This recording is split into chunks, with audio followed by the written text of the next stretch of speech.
Hello, everyone. I'm Patrice, and welcome to Language Nerds Do Earth. This is episode number 28.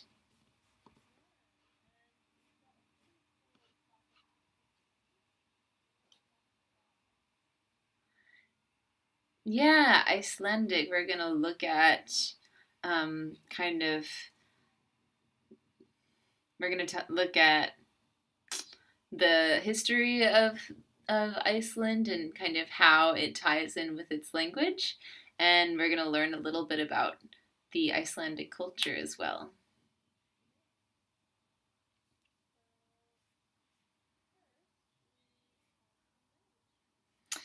Yes. This week in language news, how emojis are perceived differently by different cultures. yeah, actually, I thought of this. I really like this topic because of the eggplant emoji. Eggplants. I think it is. I haven't seen it used a lot. Maybe I don't talk to a lot of vulgar people, but definitely it's huge in Japan. In Japan, an eggplant is used as a euphemism for a penis. And if a lot of people might think, what eggplant? Why would that be the case? It doesn't look anything like a penis because it's kind of like really like large and bulbous, but but yeah, in Asia, eggplants are long and thin, kind of in the shape of a banana.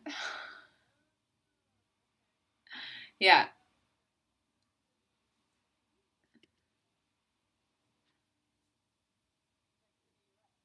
right.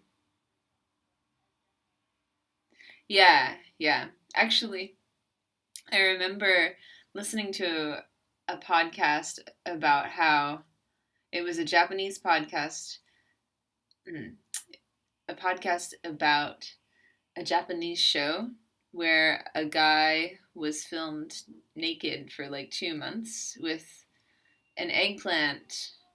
Did you hear about this?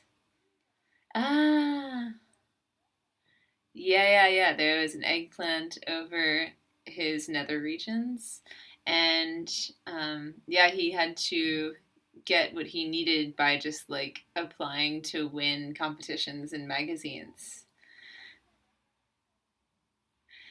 Yeah, it was really messed up, actually, this poor dude. Like, he never was able to win any clothing via magazines. He was naked the entire time. So, yeah, right. But anyway, that's one little example of how emojis are perceived differently around the world. Um, so yeah, let's dive in and kind of look at a few more.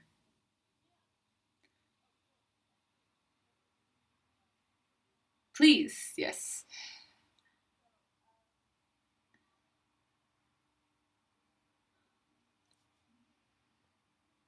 Mhm.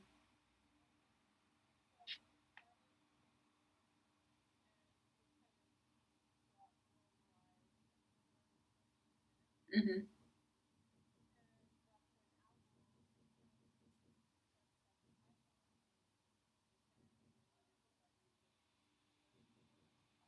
Ah, because they were already popular in Japan. Okay.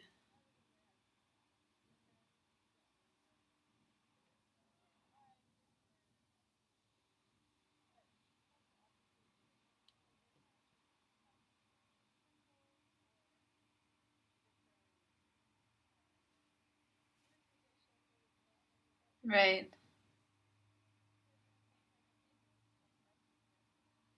Right.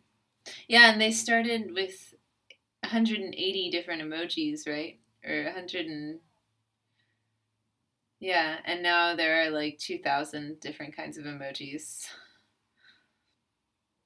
Yeah, it really is. The most recently there have been like these like women emojis like that are shrugging or face palming and stuff like that, and I actually haven't seen those on my phone. and I'm a little annoyed that I can't participate in this shrug. Ah.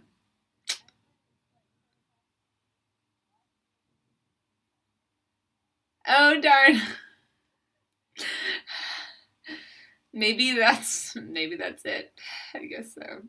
That's funny. So now you can like actively participate in the world of emojis. Engage.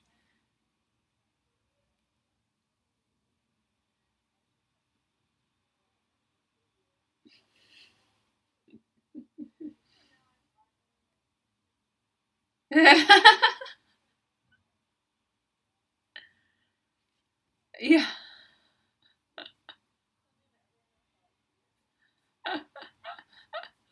So many opportunities for.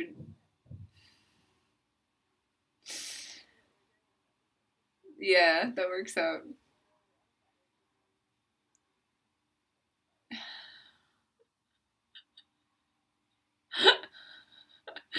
Yay. Yeah, that works out really well. Well, so yeah, let's look at a few different ways that emojis are perceived around the world. Um, we have in Uruguay, Cuba, Colombia, Brazil, Argentina, Greece, Portugal, Spain. So basically South America and around the Mediterranean. The horn emoji is a lucky sign, and it is used to avoid the evil eye and bad luck. But it has a second meaning, and when the horn emoji is directed at a particular person in these countries, it means that the person's partner has cheated in their relationship.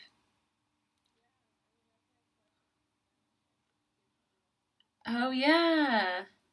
Yeah, you talked about that in the body language episode too. Okay, that's funny that it's used like as both a symbol of good of to avoid bad luck and also to. Ah, that must be what it is. Yeah. I have that.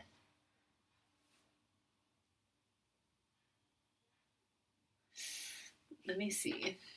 I'll text you and we'll figure it out.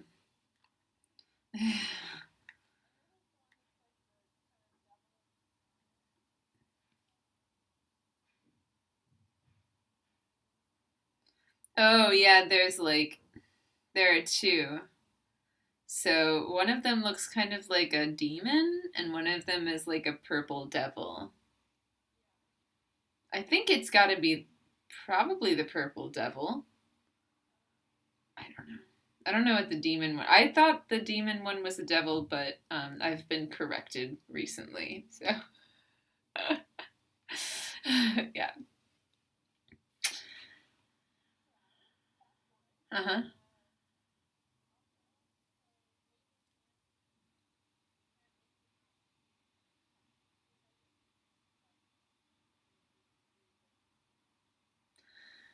Yeah. So I think I'm not sure. It's too bad I saw this before I should have texted somebody about it, but I know that fun show is means to break up to um, and fun is separate and show is hand. So it might have some that might be why because you the word hand is in the term to break up. Yeah. Maybe. Oh wait, fun did I say yeah, fun is to separate. Yeah.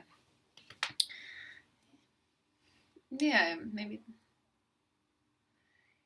Yeah. Yeah, I guess it would be like a I'm not one of these people, but some people like to start conversations just by like doing zero of the shit work by just saying hello and then waiting and not saying anything else. You know what I mean? Like, right, right. Just like, hola, hello. And then that's it. And you know what? I don't respond to those people because I have too much to do with my day other than starting a conversation with you because you want me to. Just like I have like a relatively strong opinion about it, I guess. Um, but yeah, maybe that's what it is. Just like a hi. That's what I imagine. Or like I know. Leave me alone, Facebook.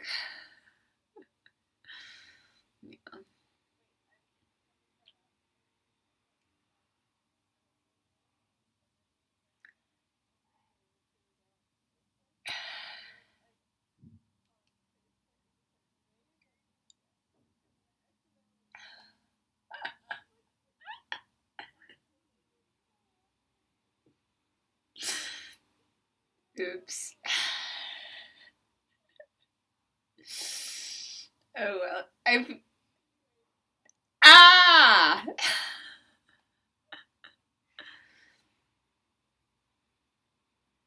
Oh well. That's okay. There are worse things. Right, yeah. When she meets you, it will be less awkward.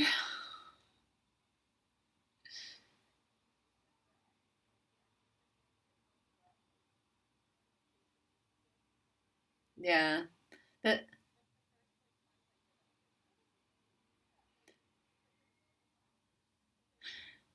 yeah.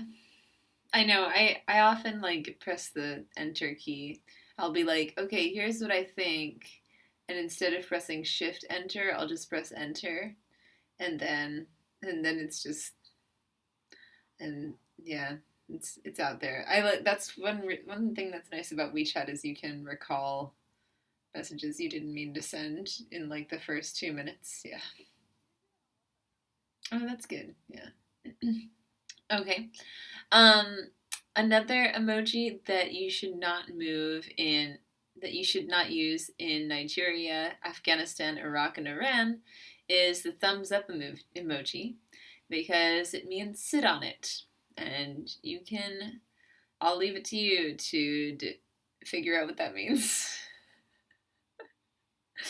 It's an obscene gesture.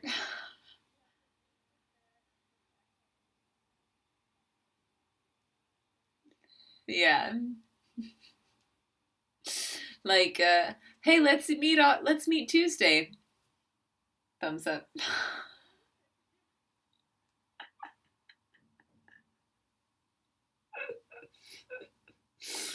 Oh. uh,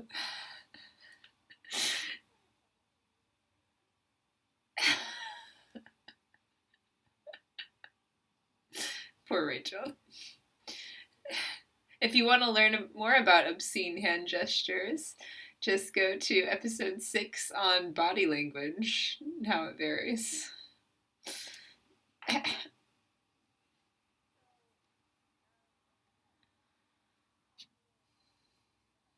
Mm-hmm,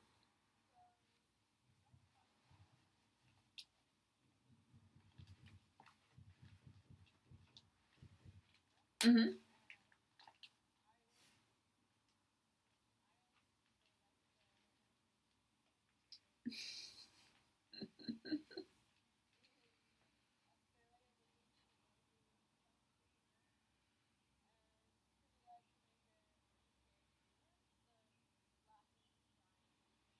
mm-hmm. Yeah, same. Yeah, I use that one a lot. People use that a lot here too. Actually, I'm surprised that the face palm emoji hasn't made its way around the world very, very much though.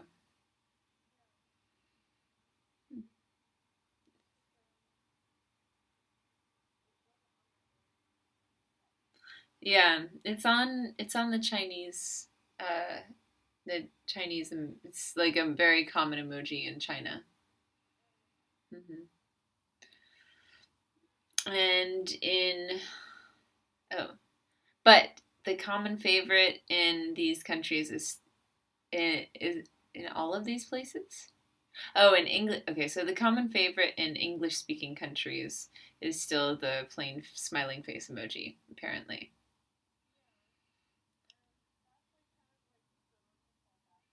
Yeah.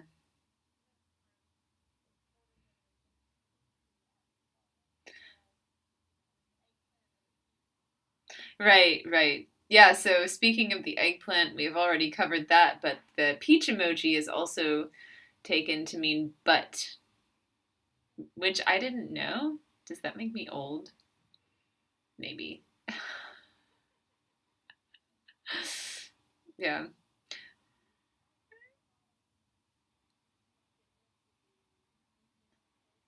Really? Oh, that's funny. I haven't noticed that. Huh. And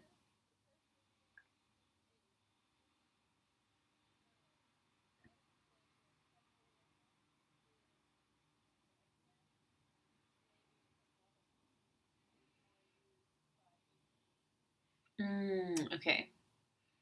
Yeah. And I'm going to be 30 in 10 days. So, yeah, coming out of that like getting further and further away from that age group. But apparently the fire emoji is used as something that is hot and can burn and hurt. But in right, yes. So the fire emoji is used for as in the literal meaning. Oh my god. The fire emoji is used in the literal meaning, whereas in the Trinidad and the UK, it is used to convey attraction, which makes sense to me for sure. Like, oh, that's so hot. Yeah, yeah. I've definitely seen that. I would think so.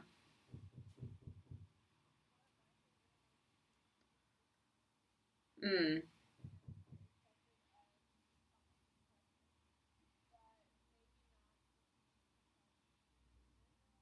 Mm.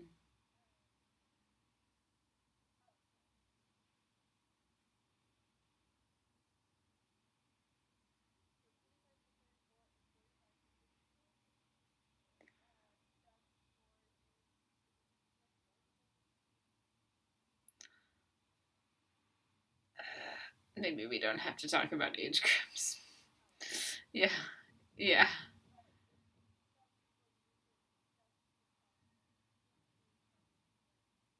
right. Yeah. I, oh, you do. I think I just use it with Seth. I don't, but although I do know people who are more liberal with its use. Hmm.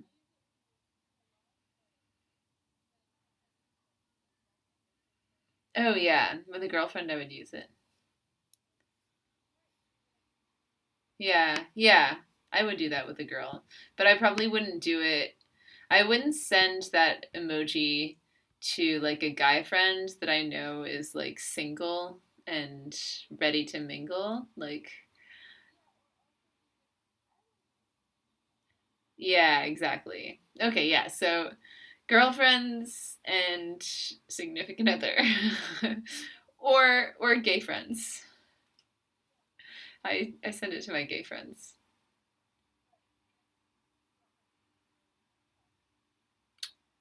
Exactly. Yeah. Right. Yeah, interesting. And then the hug emoji. What is the hug emoji? I don't even know that one.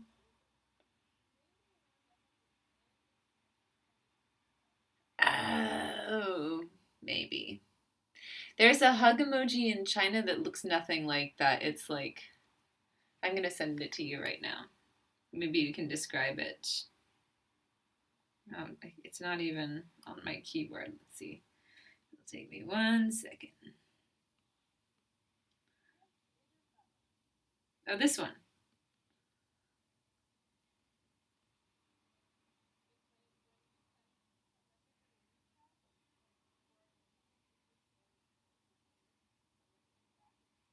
Oh, yeah.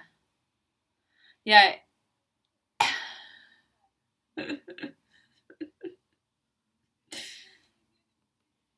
Yeah. It's like it's an emoji face with eyes, and then it's wearing, but then it also has like a torso and arms, right? And a green shirt, and you can see its little emoji hand stubs. They're tiny. But yeah, that's the Chinese hug emoji.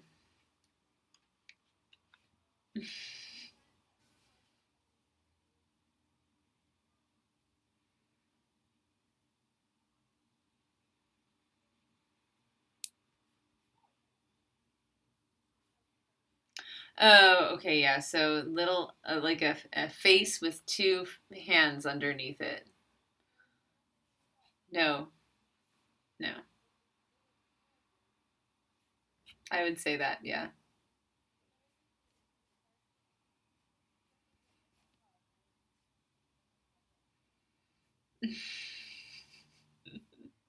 Exactly right. So I guess that's why they're trying with the torso and the Chinese hug emoji, but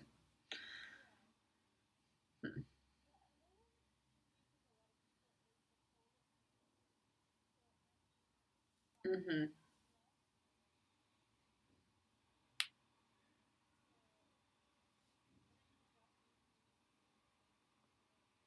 Hmm.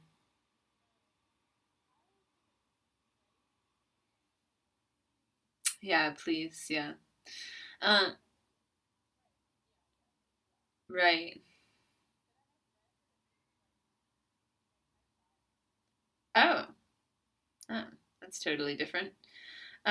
Yeah, I definitely like I think of it as thank you just because when I type thank you, that's the recommended emoji that comes up. But and also in Asia, not in China, but in a lot of different parts of Asia, there's a lot of bowing that goes with thanking.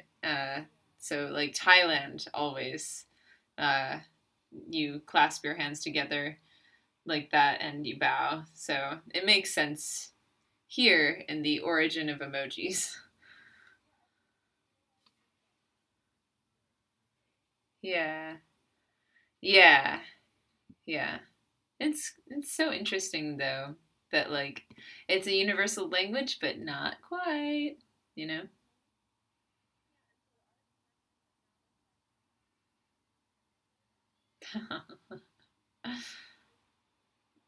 Yeah. That's a little extra. Yeah. I mean, I guess you can never have too much translation and cultural explanation, especially if you're not like a native of both cultures. So, yeah, interesting article. Hmm. Yeah, I didn't realize we were going on so long. Oh, well. So, this week we're going to talk about the Icelandic language and like I mentioned last week when I said we were going to do this, it was like, "What? You're going to talk for an entire episode about Icelandic?" And yes, we are because it is a super interesting language.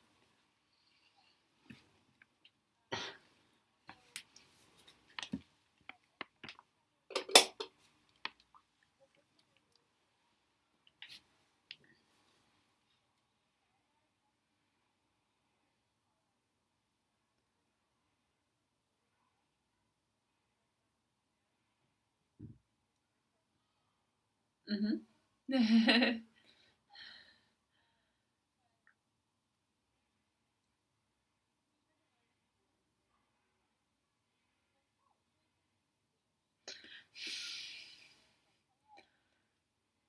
Okay. Huh.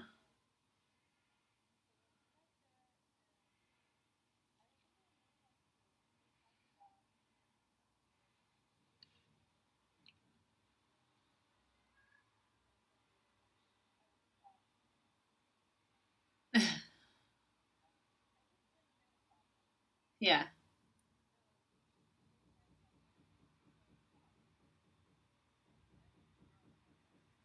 Right.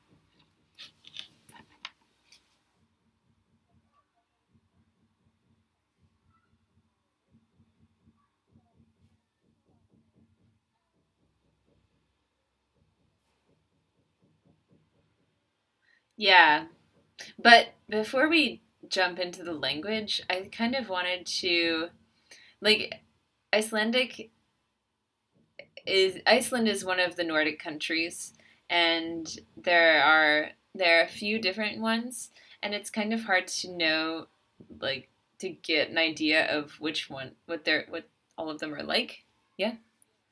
Um So I found a little clip of a comedian who's Icelandic, and he's talking about the stereotypes among different Nordic cultures. So I wanted to play that little clip so you can hear from an Icelander's perspective all the different stereotypes in the Nordic countries. So play it. So that's a little introduction for you.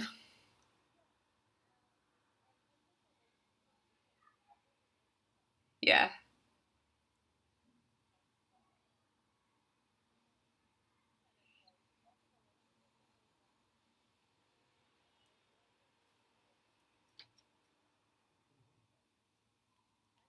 Yeah. Well, I like that. Yeah, we can. We'll talk about that also when we're talking about the language itself. Anyway, I think like it'll come naturally.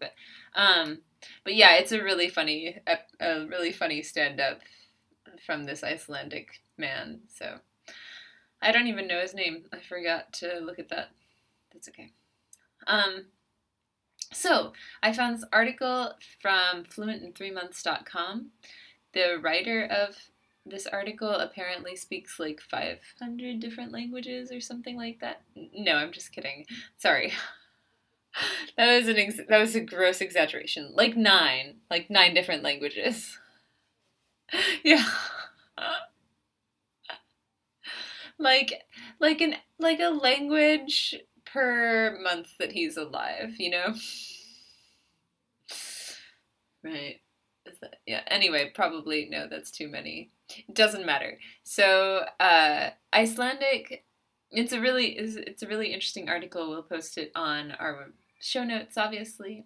But just to give you an introduction to the language, 350,000 people speak Icelandic, which is the population of Belfast. It's 0.005% of the world's population. So if there's ever a language that's not going to get you very far, it's Icelandic. Yeah. Like when I lived in Barcelona, I was like, there are 5 million speakers of this language. I'm not going to learn it. Like there's no point. Or 6 million, I think, at the time of Catalan. Yeah. So I'm not going to learn.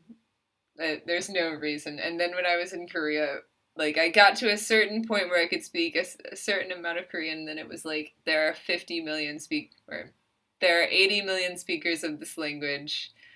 There's still 7 billion people in the world. Like, how far is this going to get me? 350,000? It's nothing.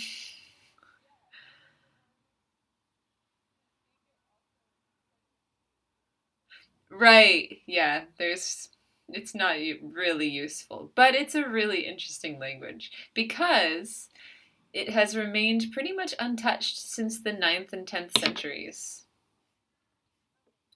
Yeah.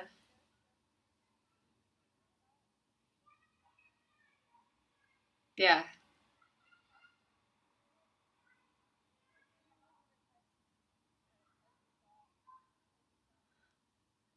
Old English. Yeah.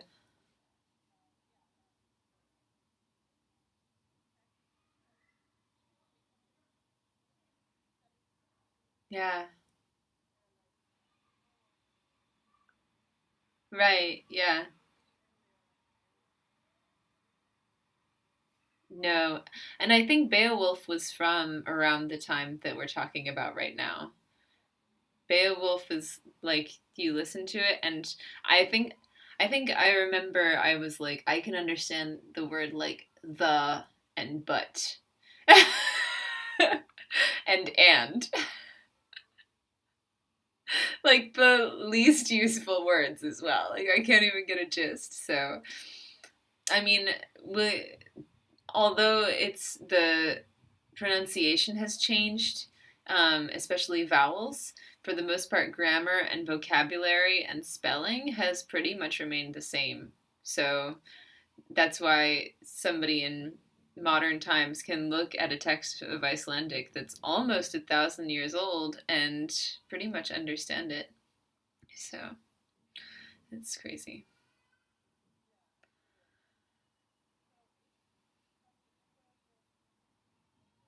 Hmm. Maybe. it's an island. Right, right. Off of the Netherlands, I think.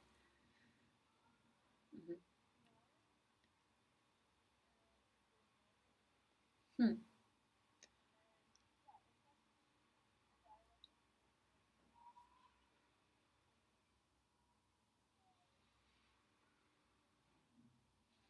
Hmm. Hmm.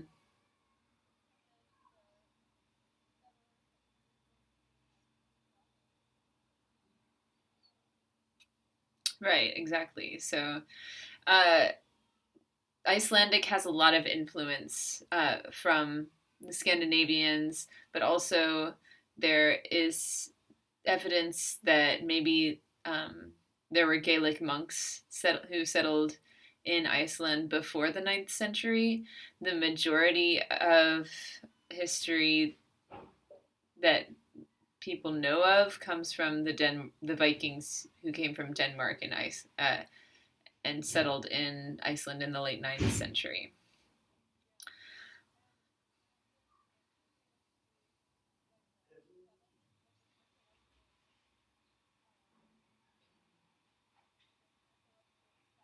Hmm.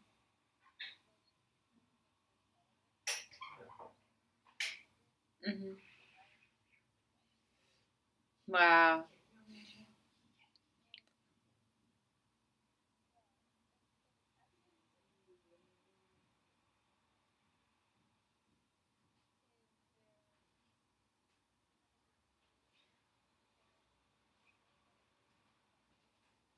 Yeah.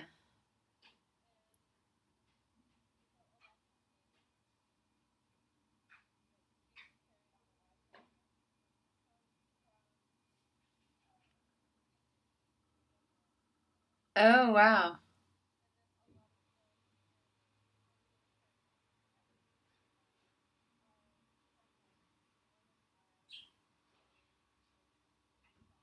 Ah, isn't that interesting?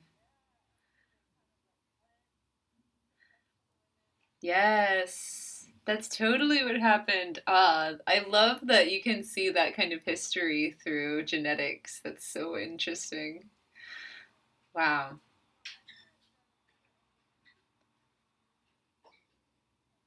Influence. Definitely. Yeah. Yeah.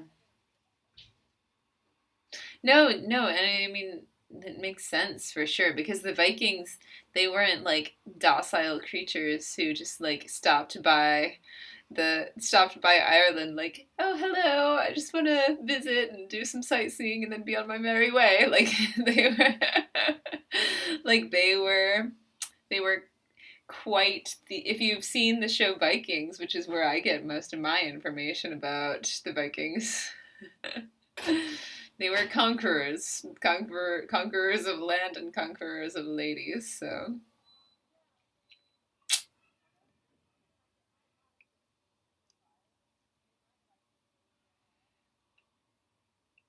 hmm. Hmm.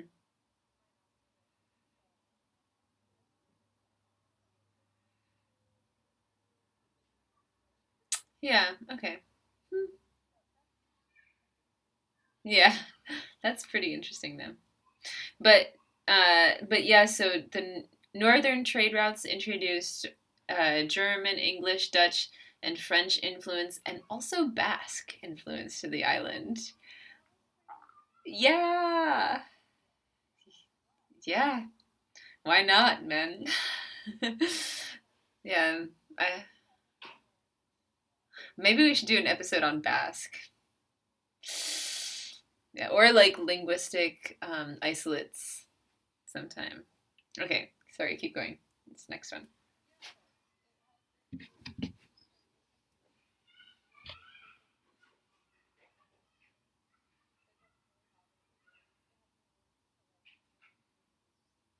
Hmm. Right.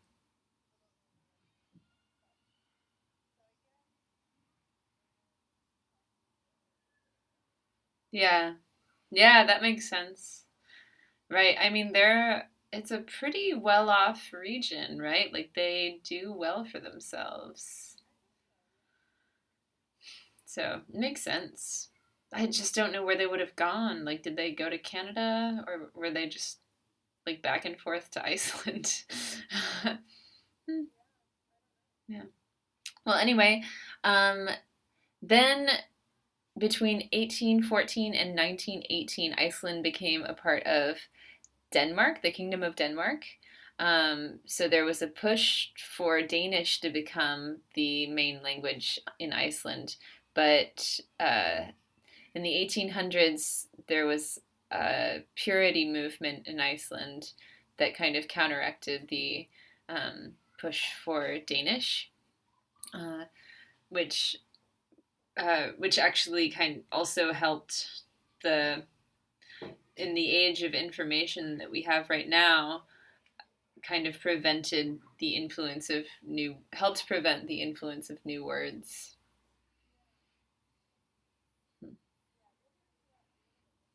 Yeah.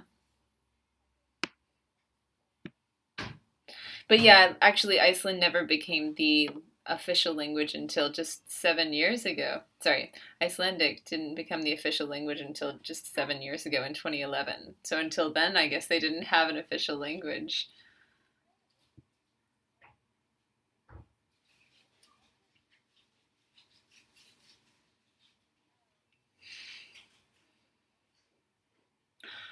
Oh, that's right. The US doesn't have an official language either.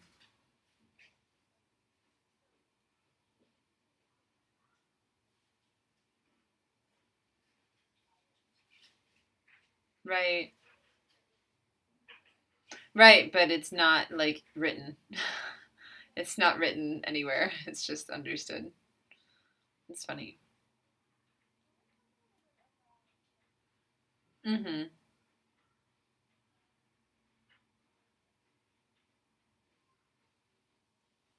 Mhm.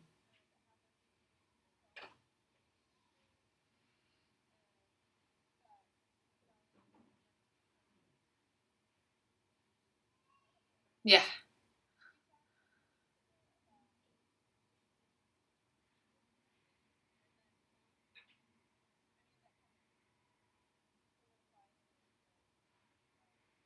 Yeah.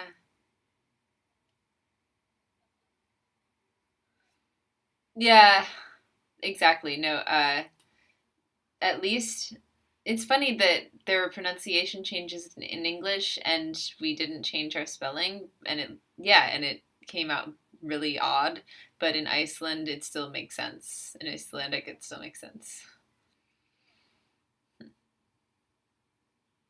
But most speakers of the language can read and understand texts from the 12th and century 12th and okay. Modern speakers of the language can still read and understand texts from the 12th century. So,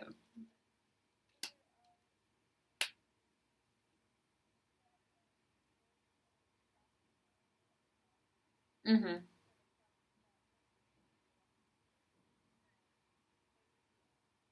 That's so crazy.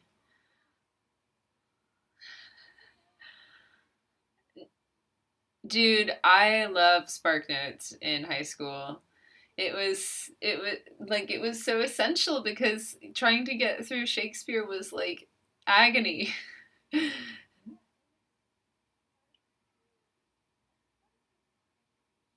Yeah,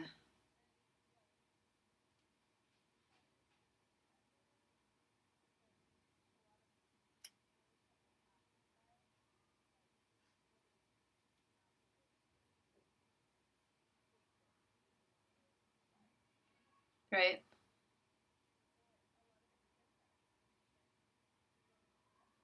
Right. Yeah. Yeah, that's true. So, I mean, yeah, and I guess words change and the concepts change, but yeah, I don't know. I let's keep going. It's so difficult for me to like wrap my head around. Um, one thing that did help with the language purity is during the Romanticism period, there was spike in interest in Norse mythology. Now you might say, like, what does that have to do with Icelandic? Well, Norwegian kings often kept Icelanders around for documentation of things that they did, because Iceland has always been one of the most literate and educated countries. In fact, today the literacy rate is 99%. I've seen 100% when I was reading about this. So, yeah, so Icelanders would like document what they saw, uh and so the majority of myths and sagas were written in Icelandic. So, yeah, so Norse mythology is written in Icelandic. People wanted to learn more about Norse mythology, so there's more interest around Icelandic.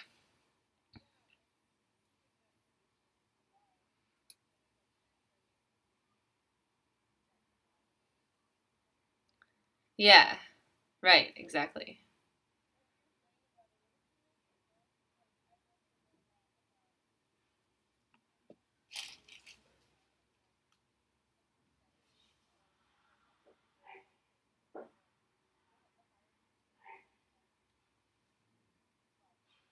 Huh.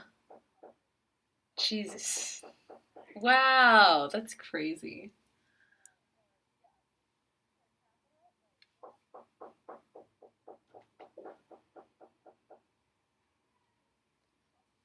Right.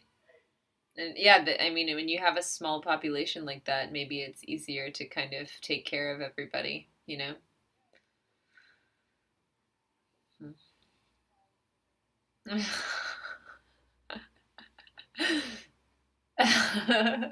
This is dreaming time.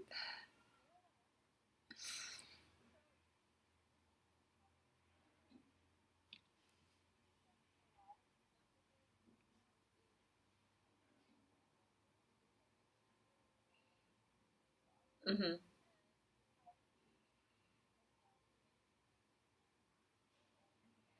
Right. Uh-oh.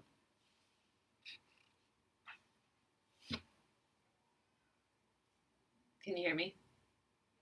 Okay, cool. Keep going.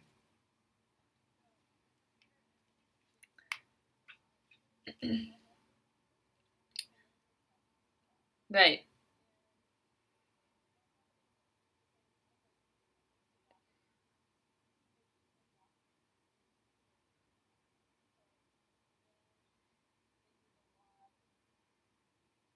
Right.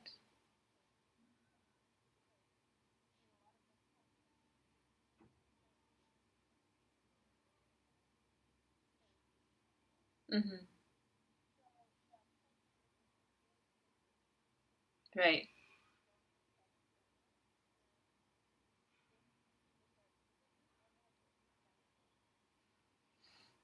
Right. So one word that they invented is the word for computer.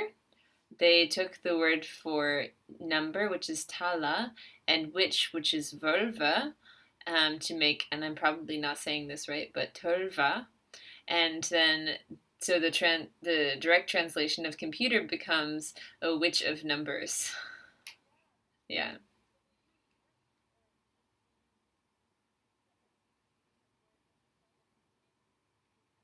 yeah. They do that in Chinese too, actually. Yeah, like the word for computer in Chinese means electric brain. Yeah, now. Yeah.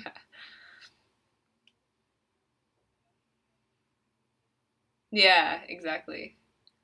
It's funny. Yeah, it's okay. I know, I remember you mentioned one. I don't remember. Mm-hmm. Yeah, yeah, that's okay. I know, I should have looked at the show notes for that one, but anyway. Um, but they do borrow some words, and they're not totally against that. So they've borrowed the words please and freak, but they do change the spelling to make it look more Icelandic. But they don't have those concepts in the culture. Yeah, that is really funny. Right.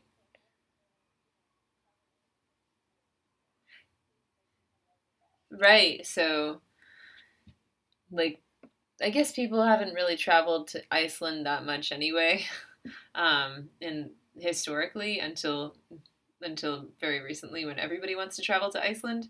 But yeah, I wonder what people did when they were like trying to learn Icelandic and then there was no word for please. Like, what in the culture makes them not need to use please?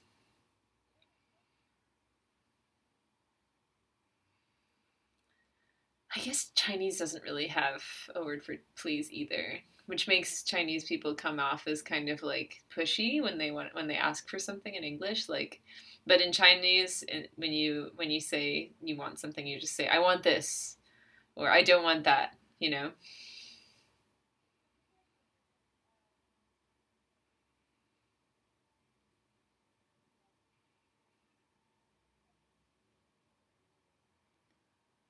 gratitude. Did we do an episode on gratitude? Ah, okay, okay, that's right. Yeah,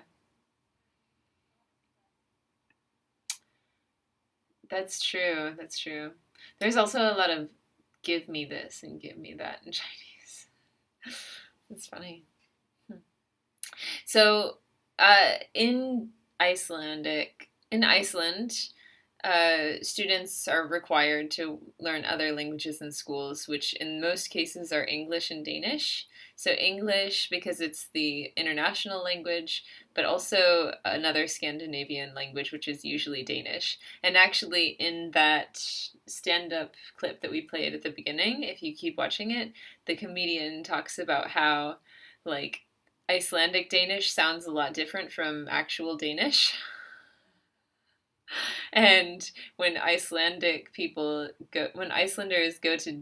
the ne- go to Denmark, they'll start speaking Danish, and the Danish people are just like, please speak English, just speak English. It's funny. Yeah.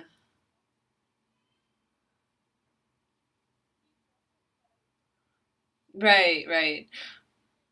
I think you're right though. I think it's like Danish is very like did it did it did it did it like kind of a lot of Scandinavian languages are like that. And I read an article about, or in one of the articles I read today, it was talking about how Icelandic kind of lost the inflection that comes with a lot of Scandinavian languages. So when he's talking, he's just like da da da da da da da kind of monotone, which is not um, which doesn't go along with that stereotypical, you know. Mm-hmm. Yeah, like I think of Swedes and I think of their inflection just bouncing around. Yeah, yeah,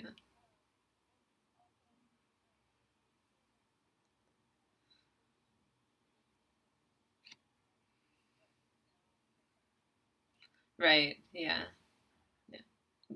It's becoming very popular to learn Spanish. I've met a lot of Chinese people who speak Spanish here. It's funny. Yeah.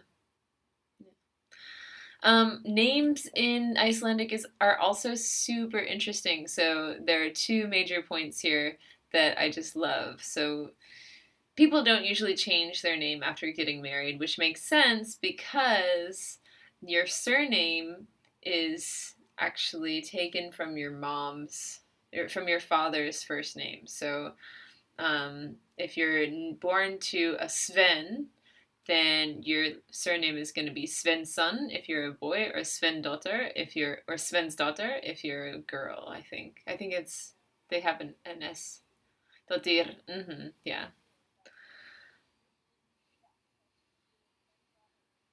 Right. I'm pretty sure. Yeah. Mm-hmm.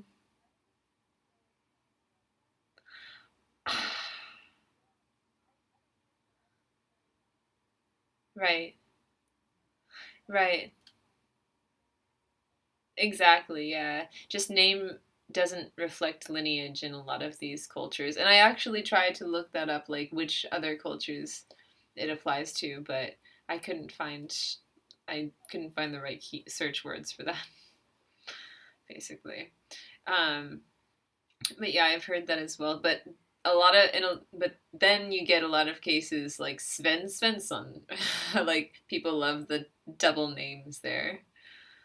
It's funny.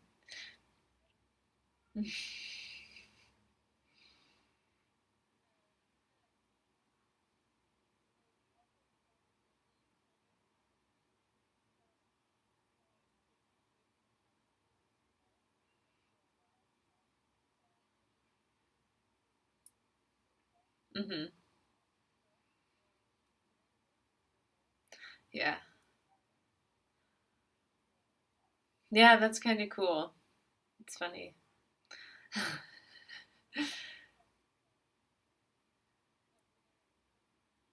Right. Yeah. I guess it's not that big of a deal. Yeah. Like, right, exactly. And like adopted babies get new names all the time, and pets too. Pets learn to respond to different names. But parents are required to stick to a list of approved first and middle names. So there are 1,800 female names and 1,700 male names that are officially allowed in Iceland. If parents want to give their child a different name, they have to send a request to the Icelandic Naming Committee, and their request is either accepted or rejected based on whether it can be easily incorporated into the Icelandic language. So they are very strict about it, and they regularly reject names.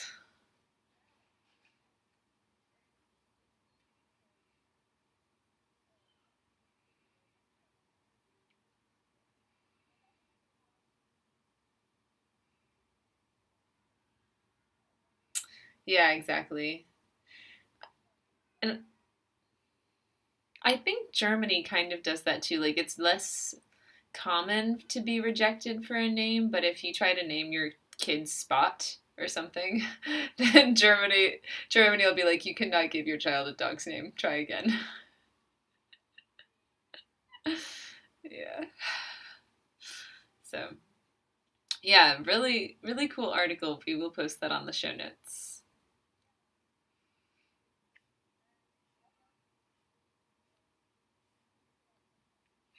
Hmm.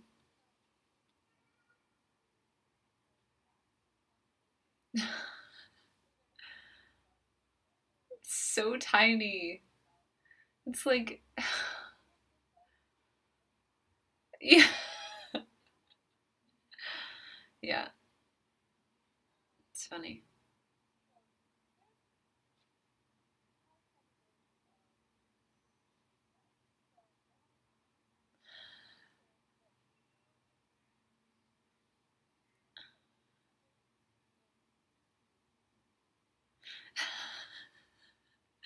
Yeah, it's called the Accidental Incest Prevention App.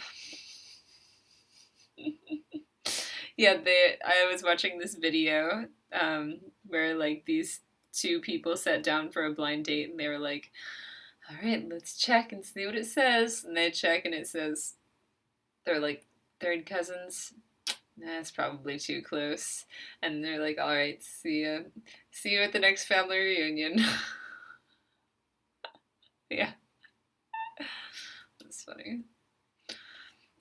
Also, it's a very sexually liberated country. Iceland is the most feminist country, so it's not uncommon for a woman to buy a man a drink at a bar. Another thing that it said in this video that I forgot to write down was like, um, if like women, if people who have hooked up with the same person, they call each other. The translation of the word is stomach buddies because you've rubbed stomachs with the same person. Yeah, like too far, man. Yeah.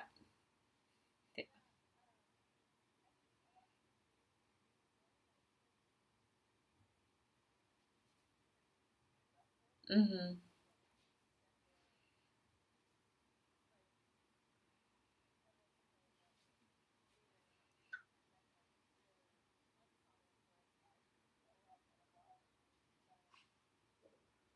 Oh, that's funny.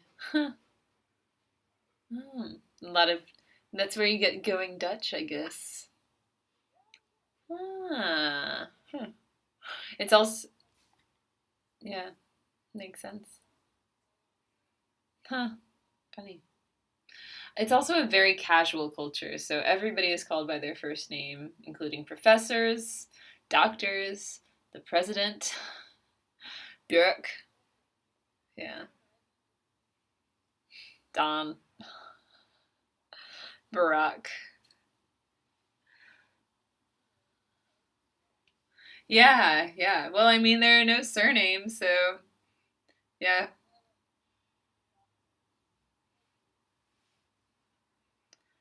Yeah, right, right. Huh. It's funny. I get I get frustrated when my kids call me Patty instead of Patty teacher. I'm like, "No, it's Patty teacher to you." Yeah. You'd give me the level of respect I deserve. Yeah. My once they get older, it's not a big deal. But like, yeah, like when I had young adults as students, I would be like, you can call me Patrice. Or I don't think I yeah, I think I just had them call me Patrice.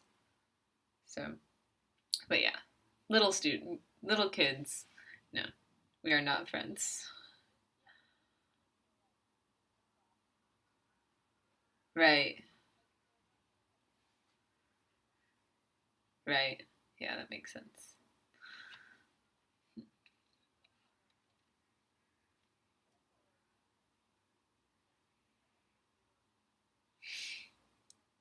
Dude, tell me about it, especially 38 at a time. I mean, Jesus. Yeah. Yeah. At 30. Seth has 45 students in some of his classes. Yeah. Or like sometimes you get a co-teacher and sometimes they do nothing. I don't get a co-teacher in my classes, so I get 38 students and me. So I have to like turn on stern patty teacher. Yeah, definitely.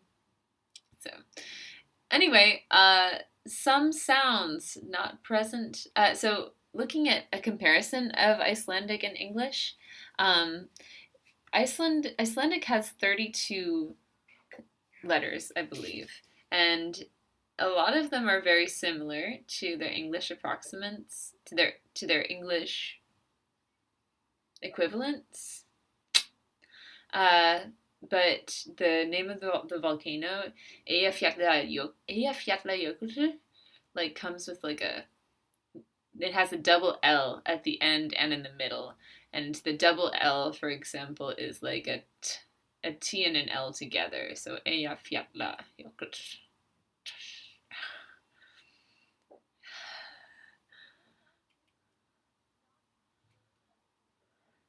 Yeah.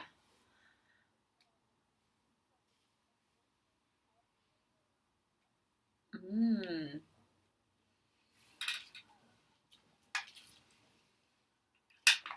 Yeah.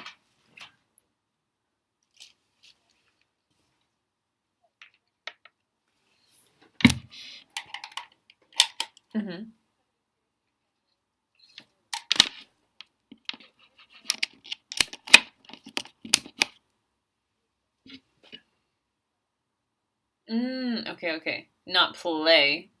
Play.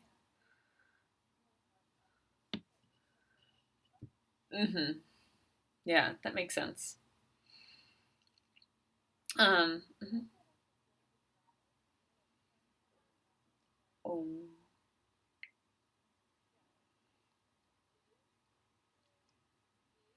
I think that's an U. Yeah. U. Mm-hmm. Yeah. Mm. Jure. Yeah. June. June. Mm-hmm. Minis. Yeah, yeah, yeah. That's cool. I love that.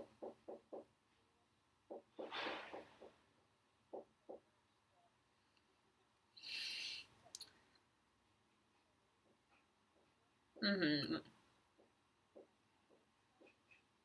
Right. Yeah. That's funny. Huh. Yeah, they're kind of fun sounds to make though. Ü and Ö. Mm-hmm. German has them too, I think. Schön, Ö. Maybe not. Maybe not. Yeah. Mm-hmm. Mm-hmm. Right.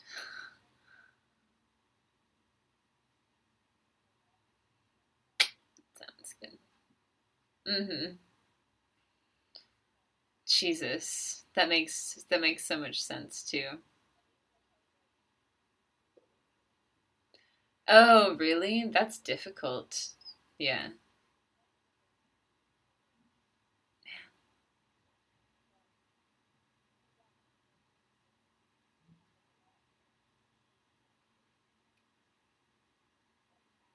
Mm-hmm.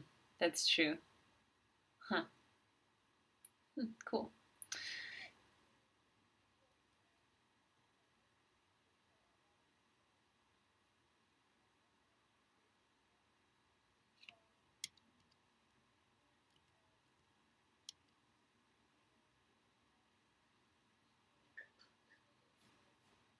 Mm-hmm. Mm-hmm.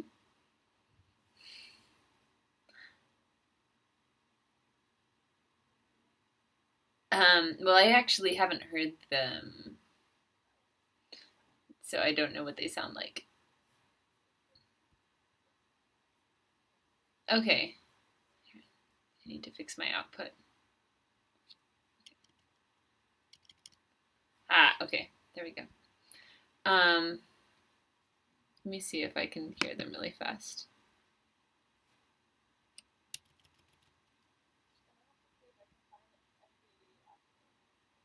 Oh, yeah.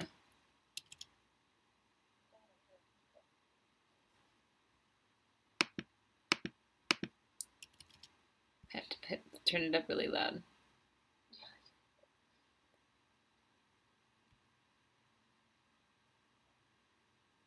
Okay, so that one is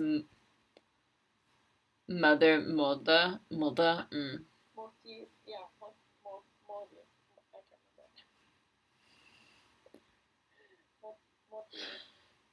Hold Okay, book both. Mm, yeah. Okay, cool. So let me read this. Icelandic retains many features of its parent language. Rich inflection. Oh. So I'm doing the difference between mother and modir, or book and bok. Sorry. Is that what I'm doing?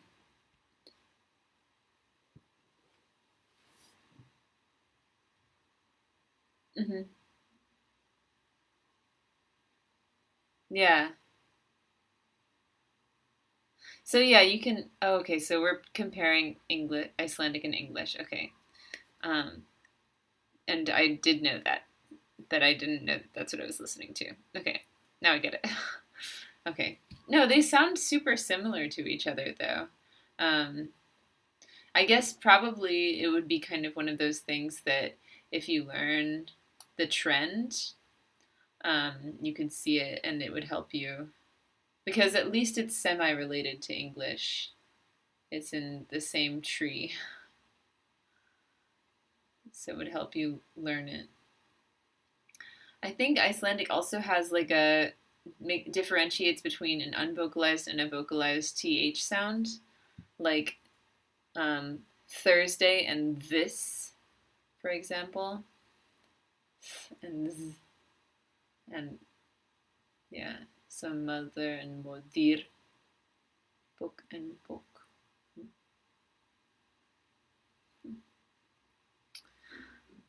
Um, Anything else about that?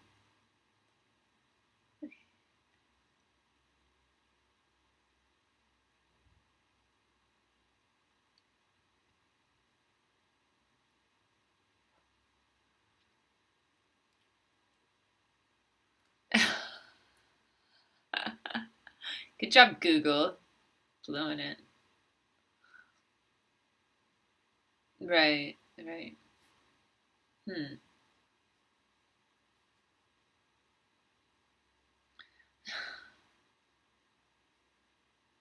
Okay.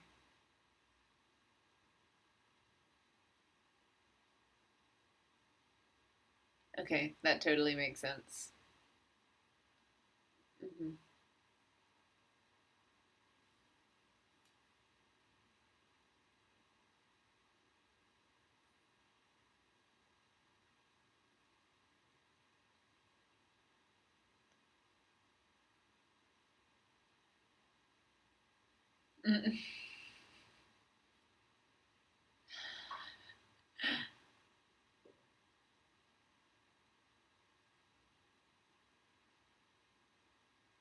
Oh, no, it's close. All right.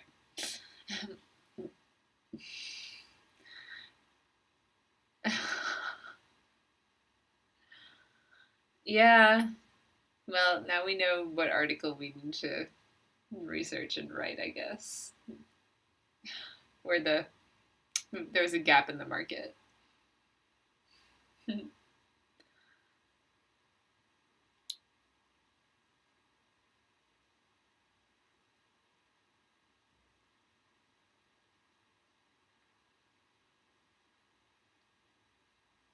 Hmm.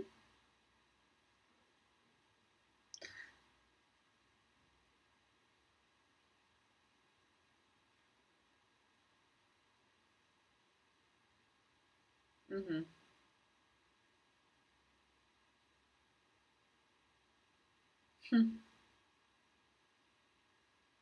Yeah. So it's really a first cousin twice removed or something like that. Third cousin, I don't really know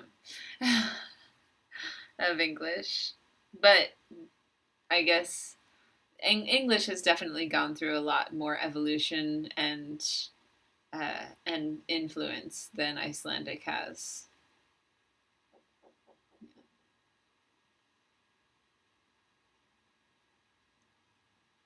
Yeah, yeah, exactly. But yeah, just like German, Icelandic nouns have three different genders and four different cases. So German is the same way, four cases and three genders. Um, yes, I would be happy to. And I'll go ahead and briefly explain a gender. In Spanish, there are two genders. There are masculine and feminine. Um, and it doesn't matter if the thing actually has feminine qualities, like la mesa is the table, la cama is the bed, and those are both feminine. And then you have el micrófono, that's the microphone, is masculine, and there's no masculine or feminine properties. That it's just that word is masculine or feminine. And in German and Icelandic, or in German, there are three genders. There's masculine, feminine, and neuter. Neuter. So the table would be der Tisch, which is masculine. The bed is das Bett, which is neuter. And then, I don't know microphone. I don't remember. Let's see. I'm thinking of a feminine noun. Die. Uh, Oh, thank you. Die Frau, well, that definitely has feminine properties, but yeah. Divorced? Divorced. Yeah, that's what I'm thinking of, like Wurst, which is like a sausage. Wurst is feminine. So, um, yeah, those are three different things that are just objects that have genders that seem arbitrarily ascribed to them. So those are genders. And these are just things that you have to memorize when you're learning a new language. And language learners hate learning genders, which is totally makes sense. Right, exactly. It's like the best. Right. That's easier, but yeah. But when you're learning, like, why is the table feminine or masculine? Like, it doesn't make sense. That's like the best thing about Chinese. Not none of that.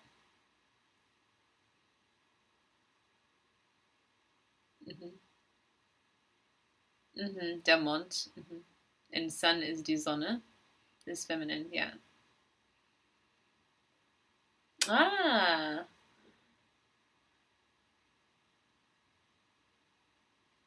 Yeah, that's true. And we do that a little bit in English as well. Like we'll call a boat she, or I'm trying to think of another example. A lot of times it's she though. Like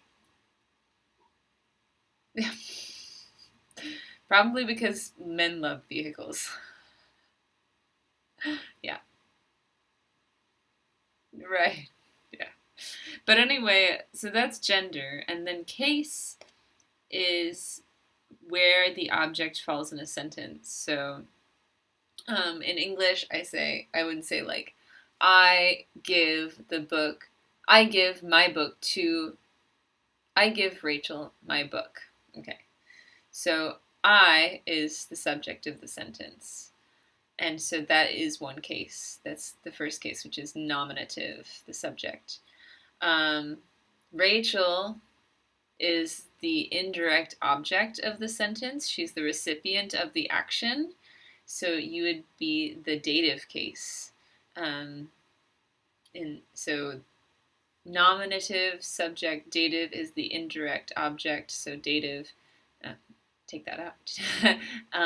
And then uh, book is what is being given. So it is the direct object slash the accusative case, Akkusativ in German.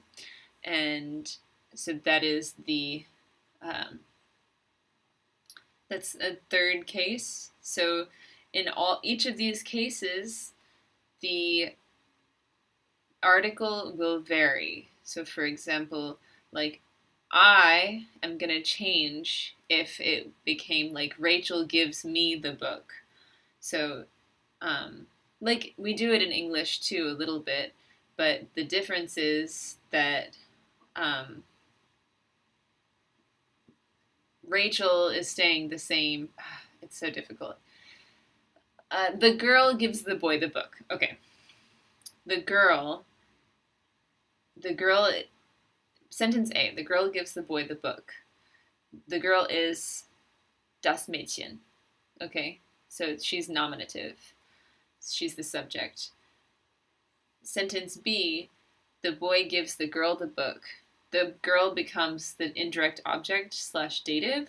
So she becomes, instead of das Mädchen, which by the way, girl in German is neuter, which doesn't make any sense. Whatever. Um, so girl in this case becomes dative. So instead of saying das Mädchen, which you would if she was the subject, you would say dem Mädchen. So the article changes according to the noun's position. Yeah, the part of speech, exactly. You're right. I think it's the part of speech, yeah. So all that, if you remember mapping out sentences in English class in like sixth grade, that is like, and how you like hated every second of it. Learning German is all about mapping out, mapping out sentences. Hello, Ryo. Ryo. It's like he thinks he's much smaller than he actually is, doesn't he?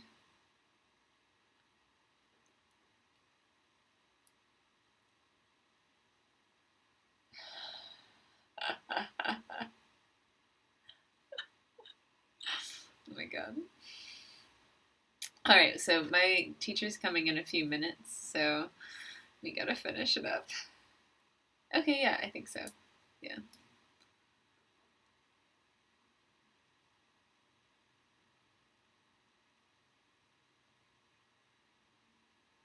Mm-hmm.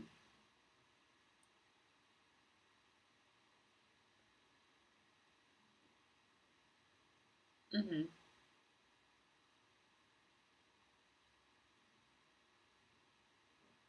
Right.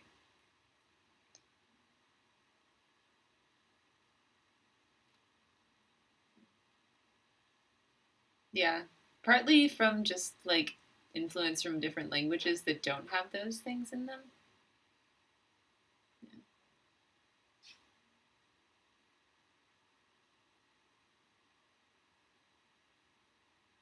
Hmm. The verb second effect.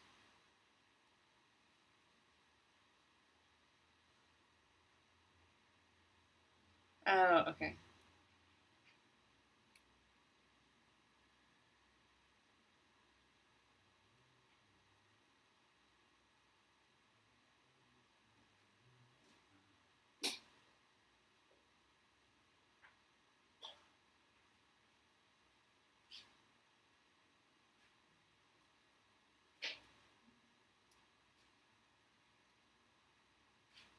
Hmm.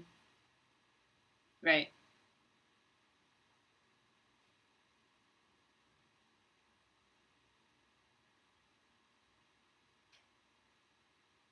Hmm.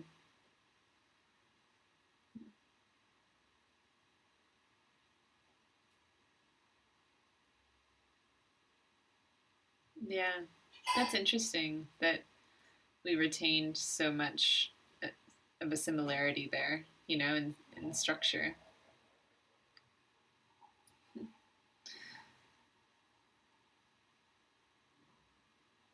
Yeah, me too. If you are Icelandic, please let us know what you think. If you have anything to add, it'd be really cool to hear from a real Icelandic person. Yeah, yeah. Definitely check out some of the clips we have, and you can hear some Icelandic that we'll post on the show notes. Yeah, yeah, it's really cool. Can you say the volcano, the infamous volcano that went off? Well, no, I'm asking the listeners. Can you say it? Yeah, let us know. Yeah, let us know. So, and send us your lost in translation moments. We are still waiting for them. We know you can hear us. We see you listening. Yeah. Um, Make sure you subscribe to the podcast and follow us on social media. We are on YouTube, Facebook, Instagram, Twitter, and Pinterest. You can also subscribe to our blog, which is at languagenerds2earth.com.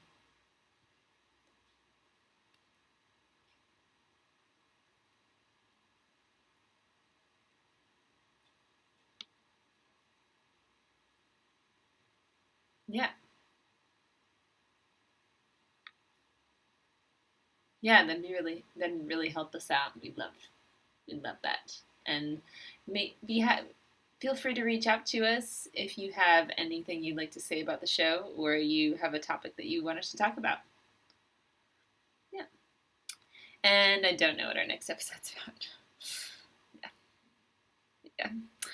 Yeah. All right. Well, yeah. Have a great week, everybody. Bye.